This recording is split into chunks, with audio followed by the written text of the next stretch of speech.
What's up, guys? It's Coach Grant with First Down Training, and today we're going to be talking about 4 tips for wide receivers to never drop a pass. So I hope this video helps you guys out. I hope it can teach you a few new things about catching your hands, hand-eye coordination, everything that goes into catching a football. But also, fellas, if you're a wide receiver and you're maybe not sure what drills you need to do to improve your hands that do not require a quarterback, check out that very first link in the description below for our 30-day wide receiver catching program. It's 30 days of workouts that do not require a QB to improve your hands. We give you the exact sets and reps for each specific drill. So check out that very first link in the description below if you're interested, fellas. Let's get started. So the first thing we want to talk about here is that cliche, putting your hands in a diamond. So I think every wide receiver coach has always said that, hey, when you catch that ball, you want to put your hands in a diamond. So what does that exactly mean? Now, a lot of people take this too literal and they'll legitimately put their hands in a diamond every single time that they try to make a catch. Now, that can be very uncomfortable, but the whole reason that people say that is because it's easy to understand that you want your thumbs to be connected. That's what I tell my wide receivers. When that ball is above your chest, you want to make sure that your thumbs are connected. A lot of drops happen because wide receivers just are not comfortable in this specific position. That ball will be thrown, and they're trying to catch this thing with their pinkies connected, where their hands are flipped downward when the ball's up high. That's not natural. That's not consistent. And if you have to reach for a ball, you're not going to be able to reach as far. So a good gauge that I tell my wide receivers is that you want to pretend like your hands are on a big clock. So we got this clock right here. Obviously, we got 12. Obviously, we got 6 o'clock. Anything above, right? We got 3 and we got 9. Anything above 3 and 9, that is when you guys want to use the thumbs connected method. Then anything below 3 and 9, that is when you guys want to flip your hands and have your pinkies connected. And we're going to get to that later in these videos. But that's what I would say in terms of the diamond. We have to make sure that my hands are there. Now, the second thing when it comes to catching that ball in the diamond is when that ball hits your hands, you do not want to let it bounce off of your palms. You want to be staying in the webbing of your hands. So when I say the webbing of your hands, I mean like your fingers, not your fingertips where you're going to jam yourself, right? Because a lot of wide receivers, I know you jam your fingers when you're catching a ball, especially a ball that has a lot of velocity. We want to stay in the webbing of my hands, the fingers of my hands. I say it all the time when you see wide receivers that are playing at this level, this is Kadarius Toney here, NFL guys, elite guys. When you throw them the ball, dude, you can't even hear that ball hit their hands. That's how quote unquote soft their hands are. And getting soft hands comes from catching the ball in the webbing of your hands. So that's the first thing I want to cover. Let's play this thing again, full speed one more time. This is a great example of that catch and what you need to do with your hands to make a play.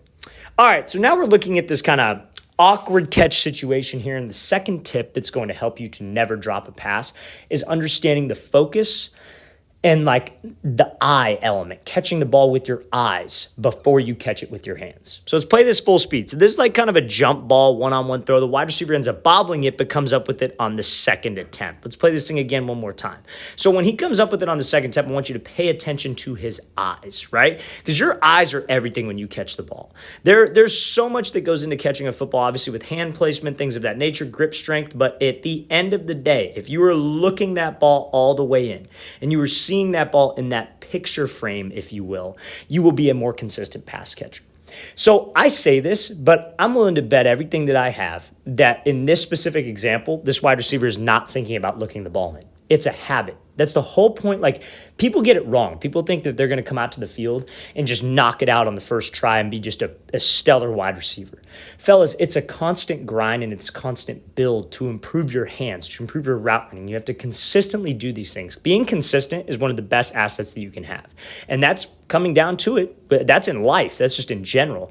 But with catching the football, you have to consistently be thinking about looking the ball in. You run your route, you do your footwork drill, whatever. You have a quarterback throw you the ball, you have somebody else throw you the ball. You have to be thinking picture frame. Pretend your eyes are a camera and you were trying to take a picture of the ball. A good training method that I have my wide receivers do is anytime that I throw the ball to them, when that ball makes contact with their hands, I want them to verbally yell out if they see laces or no laces. I know I say that a lot on this channel. I know a lot of you have probably heard that. But trust me, fellas, I say this and I repeat myself because that's what's going to help you get better. You have to find a way to make sure that you are the only thing in your line of vision is that football when it hits your hands. That will make you way more consistent when it comes to catching the ball. Let's play this thing again, full speed one more time. Great job with this wide receiver, looking that ball all the way in, even on the bobble, but making sure that we secure it by taking that picture with our eyes. All right. So this next example here is from Keenan Allen. Now, how many of you as a wide receiver have heard the phrase, the term, hey, you don't want to catch the ball with your body. Don't be a body catcher. Use your hands. God gave you hands for a reason. Use them. Catch the ball with solely your hands. But you see time and time again this, where NFL wide receivers will catch that ball with their body, right? So when that ball is coming, they will catch it here. This is what every beginner wide receiver coach that you have ever had says not to do, right? Don't let the ball hit your chest, because when you're wearing pads, it's going to bounce off. Now, again, I'm not saying go out there and just only catch the ball with your chest, because I guarantee it, probably most of us are going to have that ball bounce off my chest. But why do you see so many NFL guys do it? Because not only Keenan Allen, this isn't the only example. You watch, football's about to start up tomorrow. You watch every single football game this year, you will see a wide receiver catch the ball with his body. I guarantee it. In every single game, probably on every single drive. So why do they do that? Because when quarterbacks throw the ball with a ton of velocity, you're in traffic, you have to make sure that you secure the ball. Because you see when Keenan Allen catches this thing, look what he's got around him. He's got a safety coming over the top. He's got a linebacker underneath. I'm sure he's got a corner over here that's playing him in man. There are many different guys around him, and that quarterback's putting a lot of juice on the ball. When you are in traffic and that ball is coming at you and you are sticking your hands out, like you are meeting the ball halfway. A lot of wide receiver coaches teach that. Go meet the ball halfway.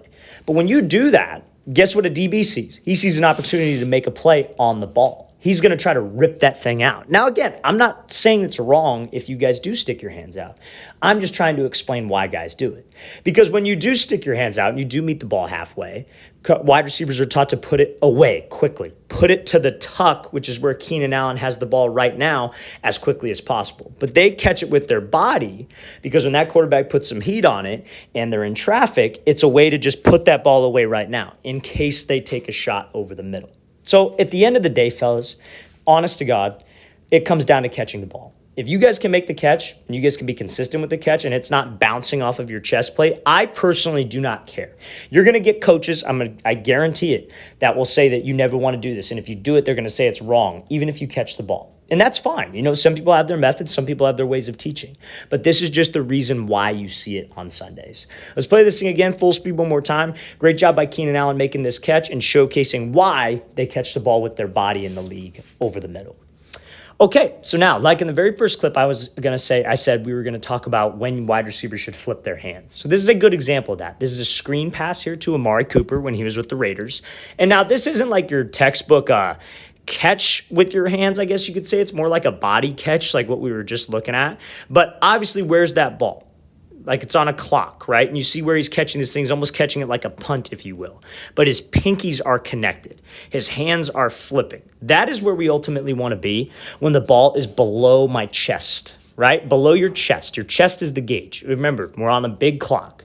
Above 3 and 9, that's when you keep your thumbs together and you keep that diamond, if you will. Below 3 and 9, that's where you're flipping your hands and your pinkies are connected. So the last thing you have to understand is when you guys are catching those low balls, do not press the ball down.